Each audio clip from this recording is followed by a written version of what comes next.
Welcome to Vital Signs. I'm your host, Jen Gaudet, sharing what's real and relevant in healthcare, wellness, and peak human performance, empowering people to take control and advocate for their greatest asset, their health.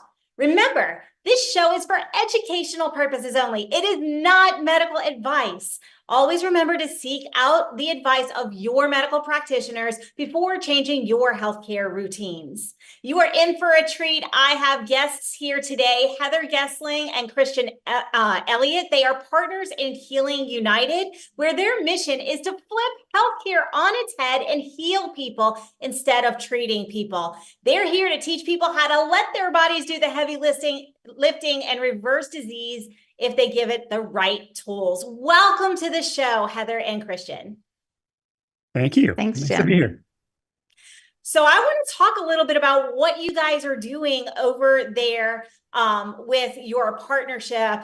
And so as Healing United, you guys do private membership associations, and that is not something that the general public is very well aware of exists. And even what is it? So let's start with, what is a private membership association?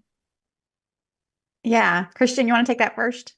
I can, sure. Yeah, private membership association is a way to just basically honor our constitutional rights to have private conversations about topics that are important to us without feeling like we are in linguistic handcuffs or the language police can't come after us for speaking freely and talking about things or just experimenting and getting to know the options that are out there. So there's an ability for us to help people like we would a friend or family member and not worry about licensing or particular ways that the powers that be want to put us into their box where we have to find and follow the rules that they set for us. And we can just have private off the record conversations that lets us help people more specifically based on where they are and the breadth of what we know rather than just a specific lane that they want to put us in. Yeah, and it's not just language, it's also actual treatment modalities or use of off-label medications, things that may cause anxiety for a physician to do in a normal healthcare setting. Inside of a private membership association, there's a lot more freedom. It's a group. It's where we sort of make our own rules and provide modalities that we believe to be very beneficial and effective, but may not be part of what's called evidence-based medicine or mainstream medicine. Well, let's speak a little bit to that. So what I'm hearing, and I want the viewers to kind of have a real understanding of, it's really important that we're able to explore other things because sometimes the treatments arise before we have the research to support it. So there's always this give and take in efficacy of things that may be non-traditional or seen as holistic or alternative. And so talk about how this is for practitioners who are trying to elevate their practice and really expand the tools in their toolbox. And then how does that benefit the patients and the consumers?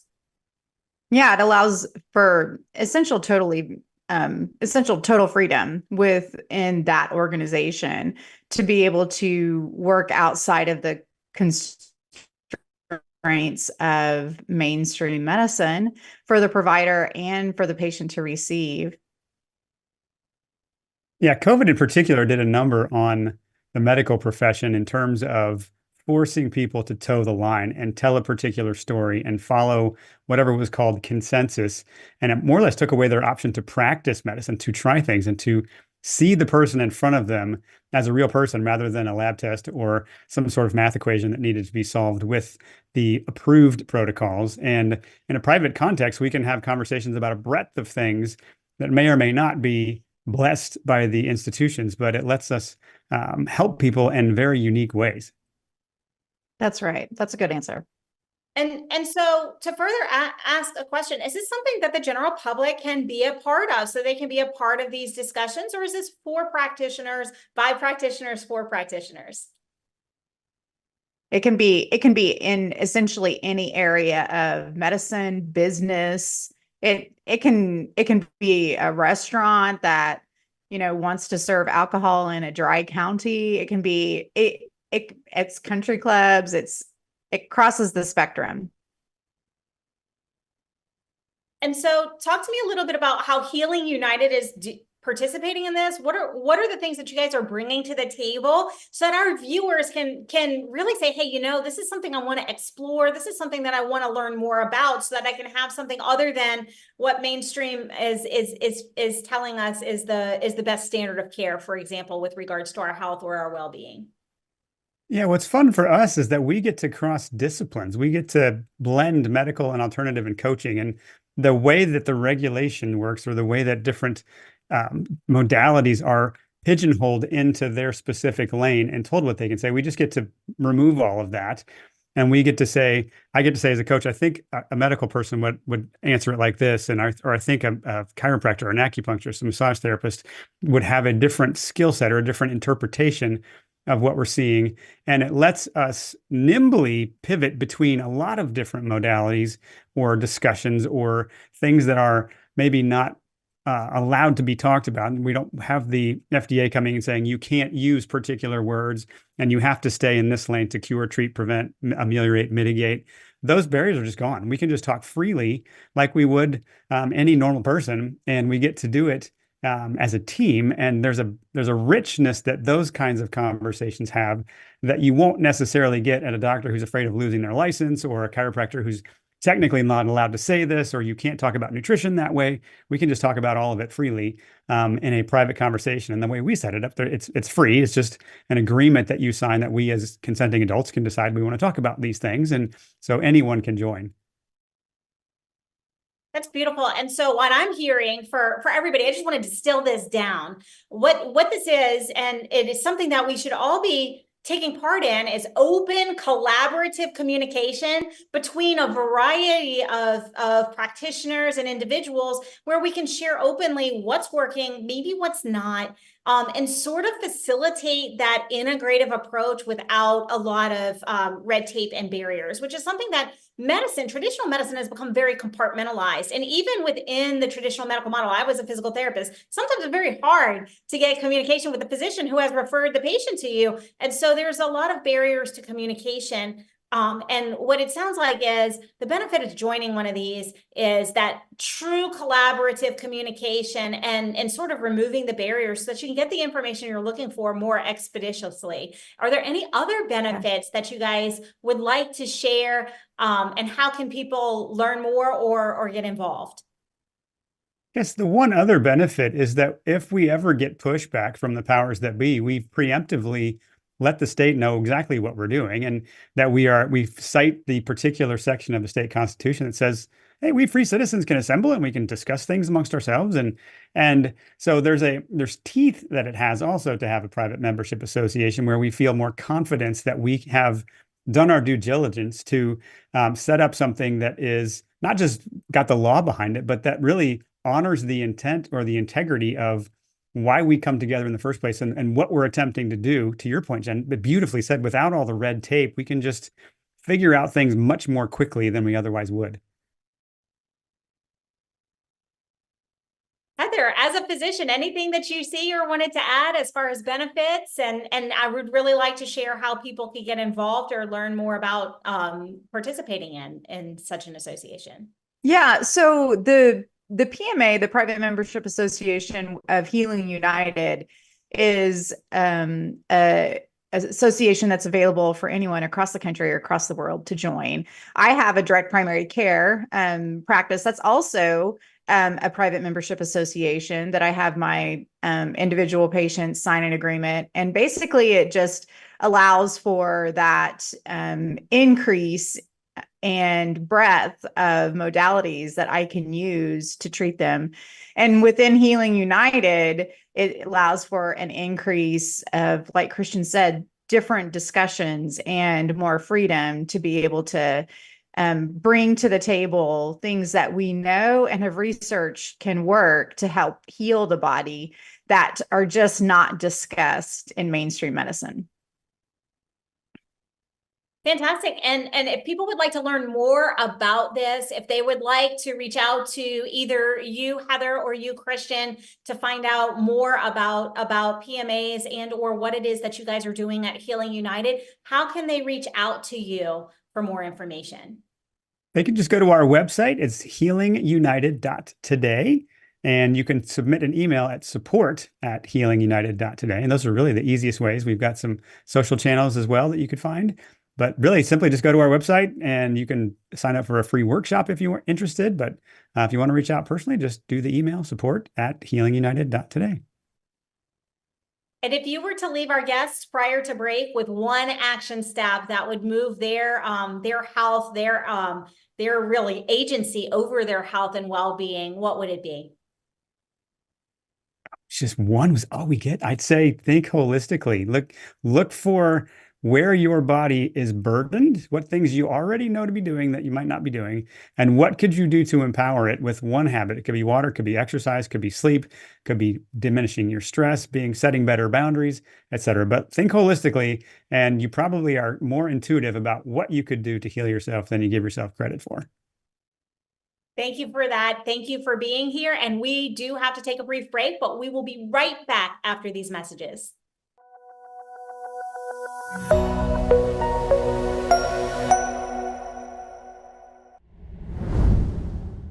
Welcome back to Vital Signs. We are here with Heather Gessling and Christian Elliot of Healing United. They are taking health and healing, true healing, to the next level with their multidisciplinary approach. Welcome back, Heather and Christian. Thanks, Jen.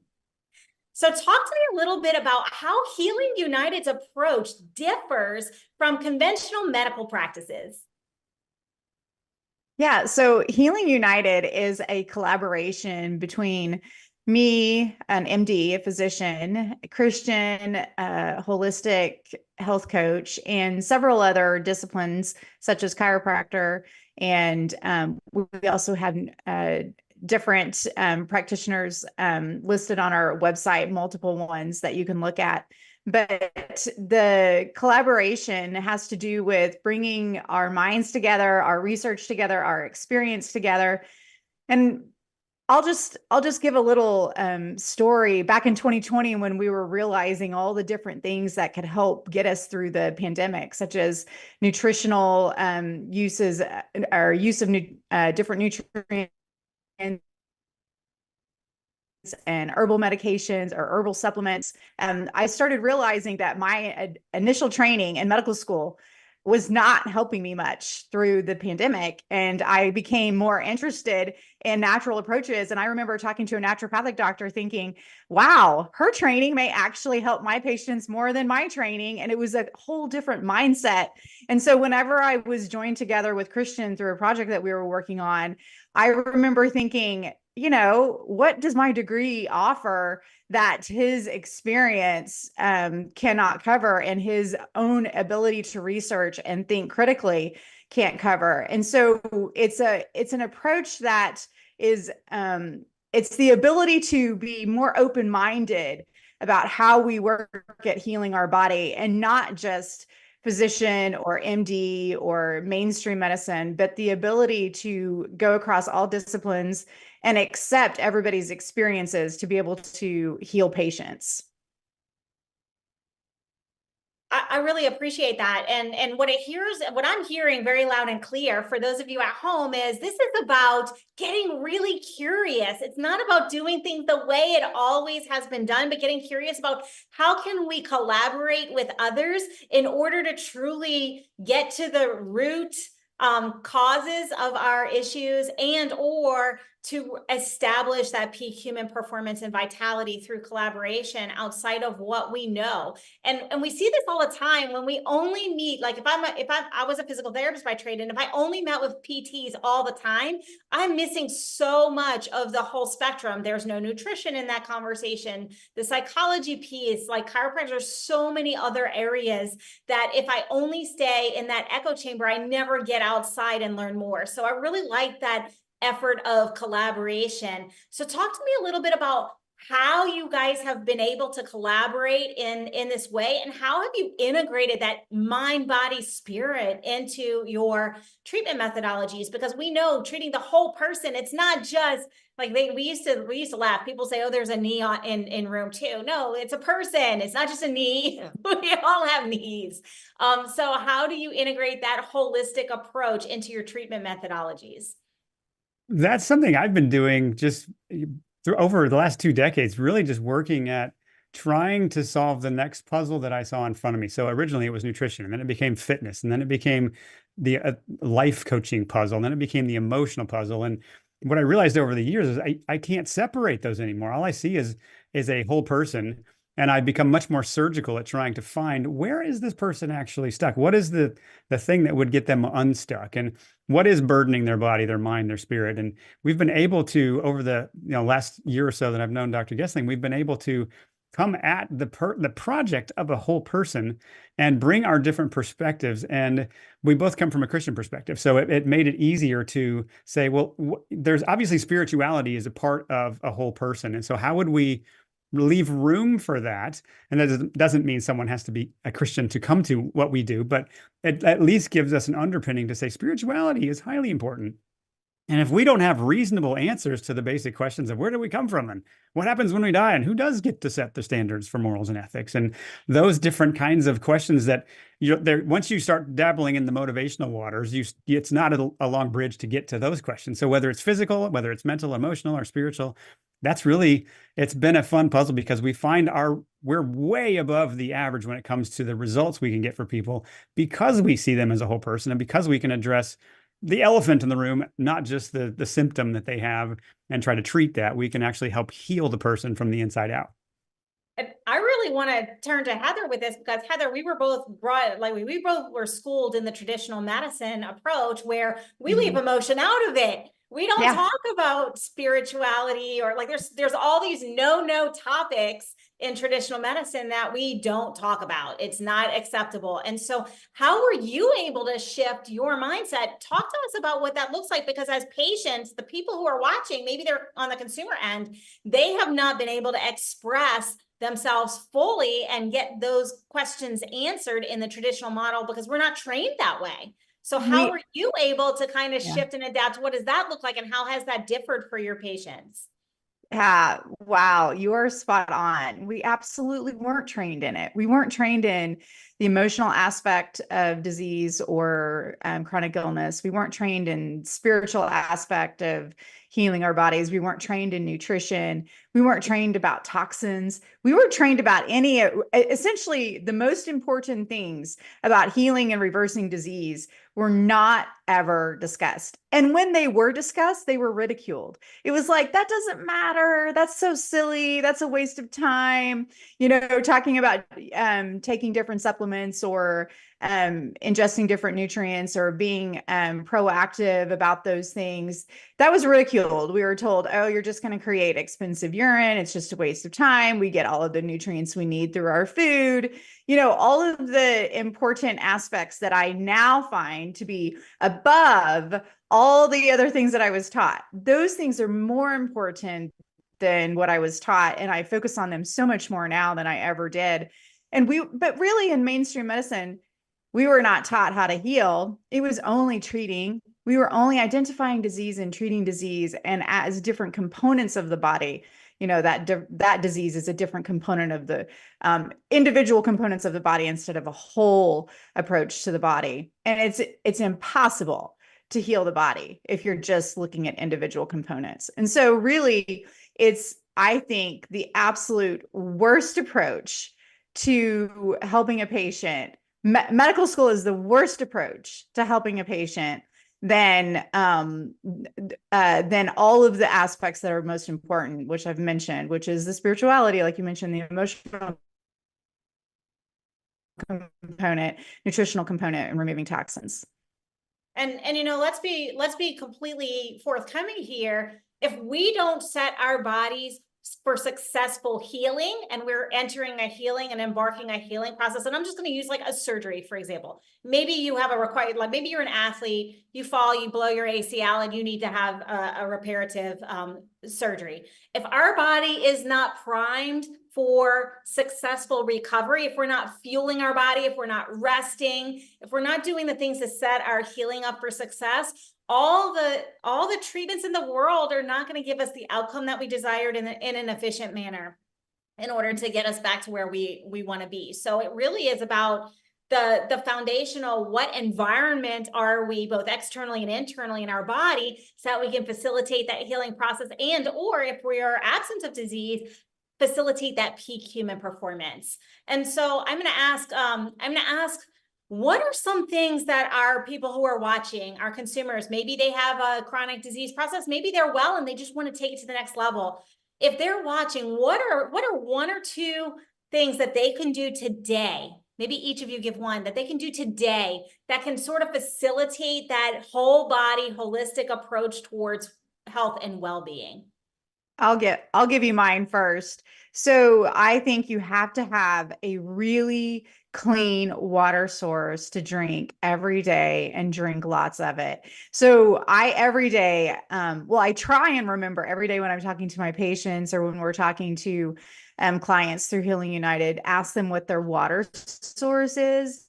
In fact, one patient actually told me her water source was Mountain Dew, and I don't know if she knew what I was asking, but whenever I say, what kind of water are you drinking?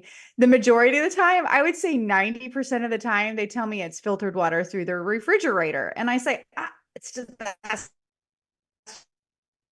not good enough. I've tested so many different refrigerator water samples versus tap, and it's essentially the same as tap. And there are essentially no municipalities in this country that are giving you good, clean water. So you got to get a good, clean system, reverse osmosis. I think is it Radiant Life, Christian, that has a good system that can be, ordered and installed relatively easily, and then be drinking a lot of it during the day and flushing your system, and add mineral salt to that and maybe some lemon juice. And you've got an amazing source of hydration and nutrition throughout the day.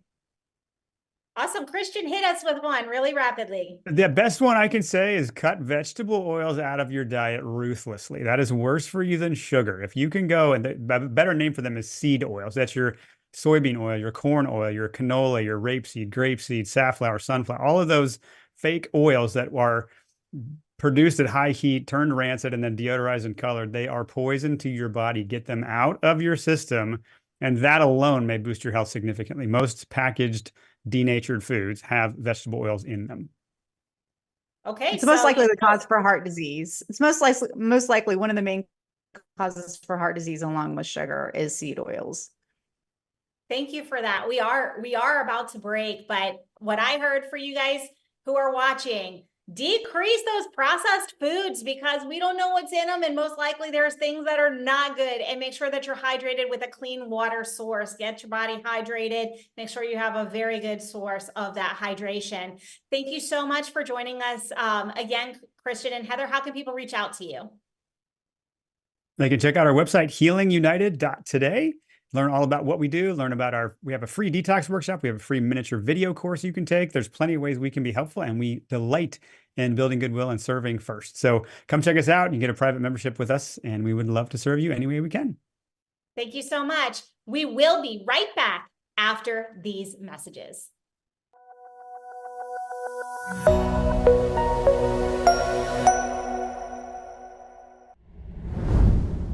Welcome back to Vital Signs. If you're just tuning in, you're going to want to visit nowmedia.tv, click on shows, go to Vital Signs for the first half of today's show.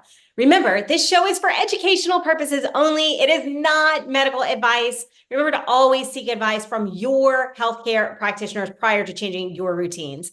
We're going to shift gears just a little bit and reintroduce our guest experts, Christian Elliot and Heather Gessling, partners in Healing United. Their mission is to flip healthcare on its head and heal people instead of treating people. They teach people how to let their bodies do the heavy lifting and reverse disease by giving it all the right tools. Heather and Christian, welcome back to the show. Thanks for having us. So I'm going to dive right in to the conversation of patient empowerment and education. I'm a huge advocate of us being our own advocates in our health and educating the community on how they can also advocate for their greatest asset. Talk to me a little bit about the strategies that you guys use to empower patients to take charge of their health and advocate for themselves. Well, you want me to take that first, Christian? So one of the things that I feel like has always been important to me is patient autonomy, and for the ability for a patient to be more involved in healthcare than maybe they even, feel comfortable with or realize is important. I want them to switch their thinking to understanding what I'm talking about, making their own educated decisions, informed consent, being knowledgeable about what's happening, asking lots of questions, not me telling them as a physician what to do. And also, whenever we do that, whenever we have that empowerment between each other, I think that they're going to end up having a much better outcome. I also want them to feel very strong and empowered when they go see a specialist, or what I kind of now call partialist because of Christian's coining of that term. Whenever they go see a partialist, or what the mainstream medical world would call specialist, I want them to feel strong enough to be able to say no if they don't feel comfortable with a line of testing or a new medication. I want them to be able to say, I don't feel comfortable with that just yet. And then be able to ask for a little bit more time to think or research it. Yeah, and part of what we realized is there's this system we're in that does not advocate for us. It has a long history of controlling what language can be used, and of centralizing and attempting to tell people that you're not smart enough to manage your own health. You need an expert who spent a lot of time and a lot of money, probably has a lot of school debt, to tell you how to live your life. And what we enjoy doing is kind of breaking that spell that you need an expert who's down the rabbit hole of one particular thing, that's a specialist who's really looking at a part of the problem, and you need a lab test, some sort of printout to tell you how you're feeling, because otherwise you can't possibly know what's going on in your own health. And when you recognize that the system is built not to empower you, but to make you fearful, to make you feel like you're not smart enough to take charge of your health, that's very disempowering. And so what we do is point out the limitations of the system. We point out where medicine in some ways is weaponized against us, and your intuition is kind of poo-pooed as if you shouldn't be exercising it. And what we want to do is realize that people know their body better than anyone ever will. And what we can do is teach them how it works. We can teach them how it heals. And in the process of doing that, they find their own unique path to healing. You mentioned something, and I really kind of want to highlight this and then expound upon it, because traditionally the medical model, and Heather, you were saying something completely different than what I experienced, and I was in medicine for 20 years, and that was a doctor knows everything, top down, tiered sort of approach, and you're flipping the script on that. So it's almost as though we're approaching this in a different way, but at the same time, we have societally been told we don't know our own bodies. As children, we're told to eat everything on a plate, even if we don't feel hungry anymore. So we've been taught to distrust our own bodies and our own intuition. So between the two of you, you're educating people, you're empowering people. It's different than what they're used to in the medical system. And you're dealing with a population who maybe is not really in tune to what their body cues even are, or what they're feeling. So how do you guys educate patients on the importance of that holistic approach to health and really getting back in tune with our bodies, because we've tuned out? Yeah. Well, I want to just make a comment about how much I love that example of, finish everything on your plate growing up, because what that taught people growing up is to obey. You have to obey your parents. You need to, sort of respect this authority, within the mainstream medical system, listen to the doctor. But as far as the, ability for patients to become more in tune to themselves, it's a stepwise approach. And what I've noticed is that the more healthy patients get, the more clean they're eating, the more, excellent nutrition they're getting. They start noticing when they're eating really bad, or when they have a junk meal or a fast food meal, they're like, ooh, I didn't like that. And so they start getting these cues and these clues as to what's bad for them, more so than they did when they were just eating whatever they wanted, doing whatever they wanted.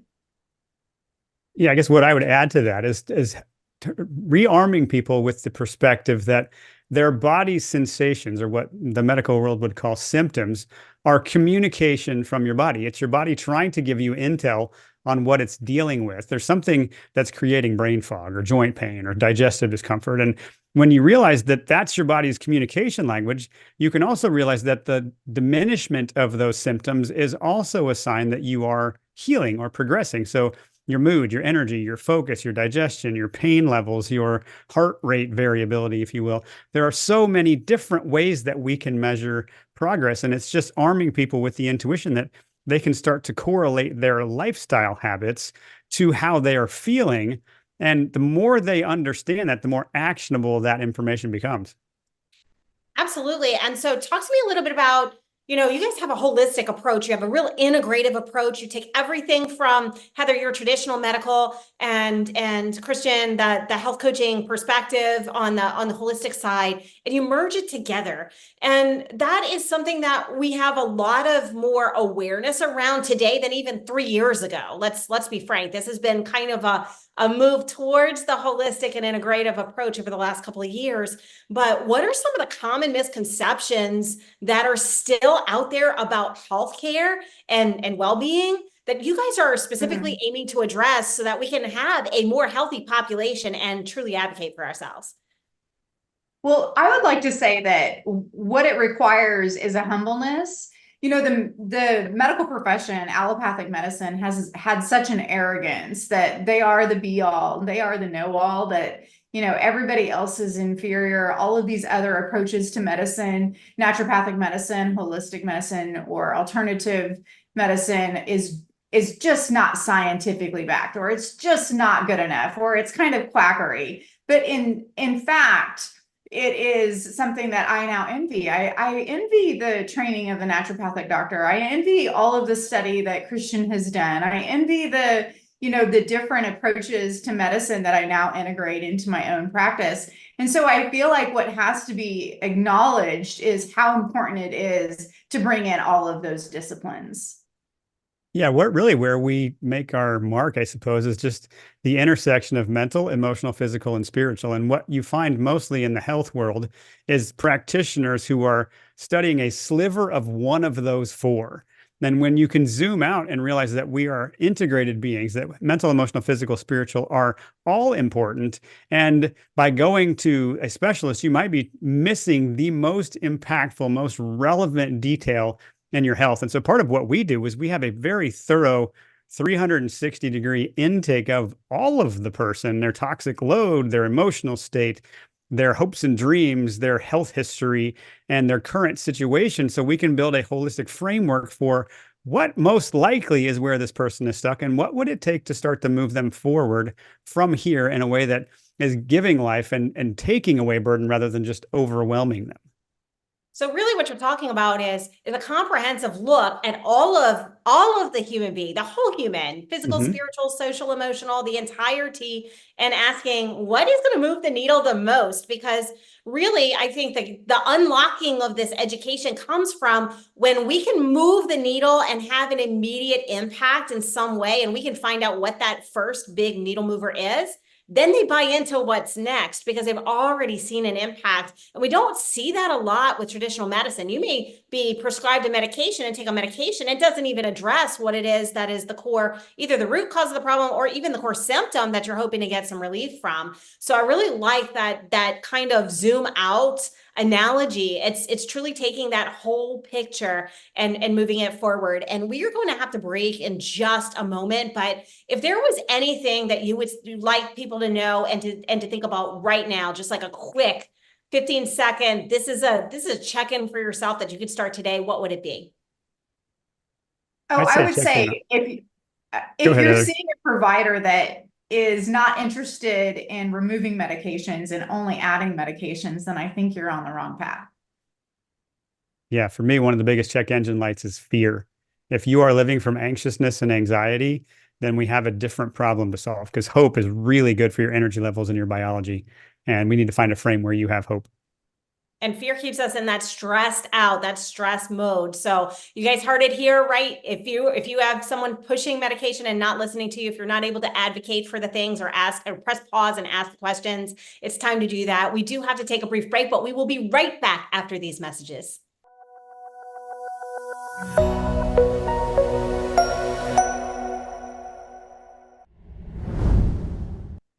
Welcome back to Vital Signs. Before the break, we were talking about really empowering individuals to take charge of their health and be able to advocate for themselves. I'm here with Heather and Christian. We were talking about how they educate patients so they can actually feel empowered and speak up for their own health and truly find those root cause curative habits that we're going to change and move the needle.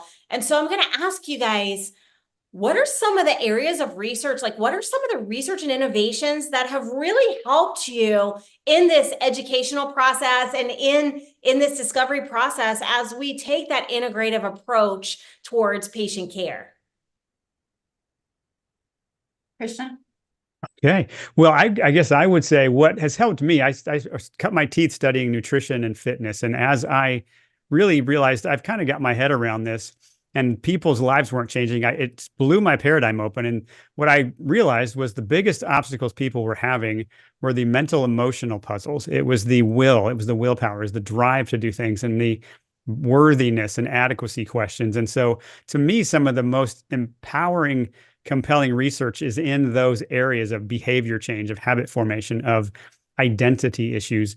And so there's the work of Vander Kolk and Daniel Kahneman and many, many others who have helped me understand that unless we can deal with the upstream emotional issues, the story loops that people have been in, and they can't see that their story, their thinking is what's literally poisoning their body, to me, that's where there's so much opportunity for significant breakthrough way beyond even nutrition and fitness. Once it clicks that there is a different frame that makes life sweet and worth it, and I can deal with my past, my goodness, the amount of healing that people can experience in that frame is incredible.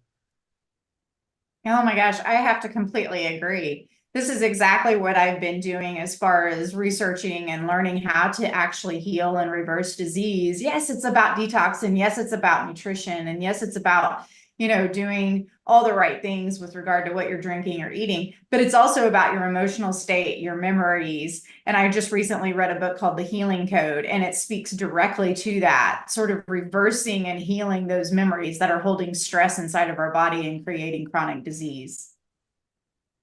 So folks, so you heard, you have a resource right there, the Healing Code book. Take a look, pick it up. It might be a good research source for you. So I'm going to ask you, based off of this, we hear stinking thinking in athletics, that half of, and it's so timely right now with everything that's happening with our Olympics, but we keep hearing that a lot of what happens in human performance is between the ears, but at the same time, it's the same with our health. So how do we, as consumers, how do we shift that paradigm and start to shift how we view our health, our peak human performance, how we're showing up? What is something that you guys would recommend that people could start with so they can shift that? I'm going to call it stinking thinking, because that's what I was brought up on. But how do we start that process?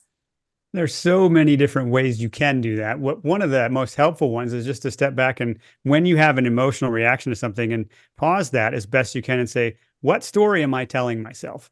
And it's the analysis of that story that often unearths the lack of truth within the frame that you have put to it and you've imposed on it. And often, if you just had an external sounding board that you said the same thing to, they would be like, no, that's probably not true. And so recognizing that your thoughts are literally things, they are the instructions that your cells take on that determine what they think reality is, and they respond to your thoughts. And so if your thoughts are defeated, I can't do this, it's never going to happen, I've tried everything, then you're probably going to continue to get similar results. But when you say, you know what, maybe I haven't tried everything, and maybe the story I'm telling myself isn't true, and maybe there is someone who's helped overcome this, and maybe I can do that. It's a wedge into that. When you find absolute thinking, always, never, always, you should, you shouldn't, you need to, have to, those are evidence that you are stuck in your thinking and you're not nuanced anymore. You're binary instead of looking for truth. So when you find absolute statements, that's one red flag, and you can capture them and divert them somewhere else.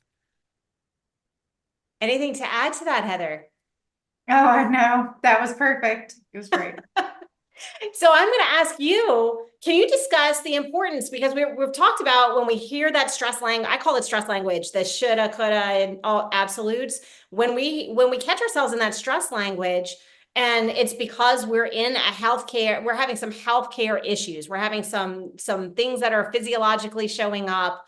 Talk to me a little bit about the importance of really taking an audit of all of the developments that are happening within our body, and how that plays in with that story that we're now interrupting. Yeah, the auditing of. Go ahead, Heather. Go ahead, Christian. I was going to say the auditing process itself is an interesting one, because you have literally, Daniel Kahneman got a Nobel Prize for figuring out that you have about a half second to interrupt the automatic negative thoughts, so that you have a very short window when that emotional rush hits you to pause and say, wait a minute, I'm feeling something. I don't have to tell myself that story. I don't have to believe that thought. And when you recognize that, you have a driver's seat to let your thinking circuits come back on and not just be overwhelmed by what has just occurred to you or what story you just told yourself. That's where you can shift, be like, hang on, is there another way to see this? Can I be the adult in the room? I don't have to respond that way. Can I take a deep breath? What would be a healthier way to respond to that? If you can train yourself to start thinking that way, sure enough, you pause the moments long enough and you start reacting differently to the world around you. And it's amazing how the world around you changes when you change your behavior. Yeah, that's so true. I think that I would tell my patients, just give yourself grace. Patients just, us humans, we're so hard on ourselves all the time. We just expect ourselves to be perfect and, manage every situation perfectly, manage your family, your job, your medical issues, your finances, all perfectly. And when you don't, then you think you're such a failure. And just when you give yourself grace, it allows for room to heal.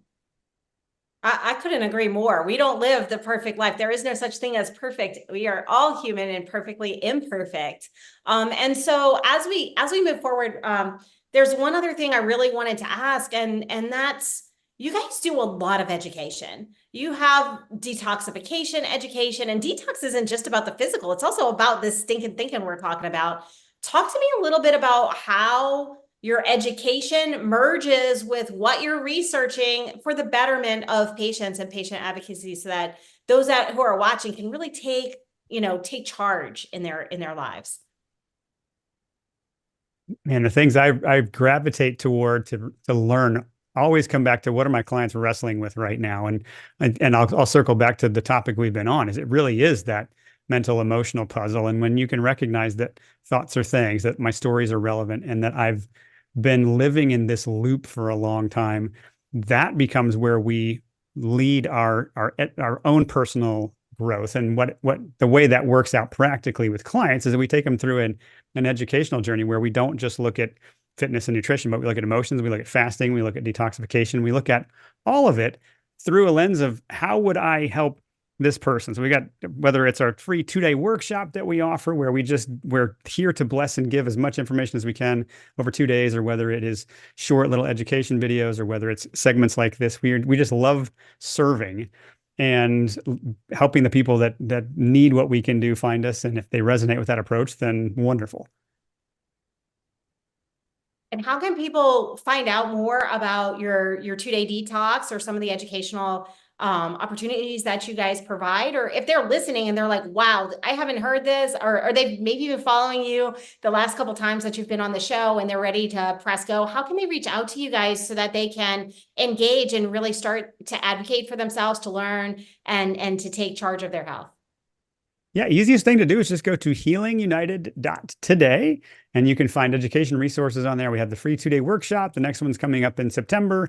We have 5-minute education videos. We have a C19 Vax webinar that people can participate in. We're about to launch an app in the next week where we'll have community forums and challenges and all sorts of different ways to just engage for free for as long as you want. And if there's ever some personalized help you want, then we can help you with that too. But go to healingunited.today to find all that. And I'm going to turn this over to you, Heather, before we conclude, because we are drawing to the end of our show. But what is that last minute tip or advice that you want to leave our audience with today?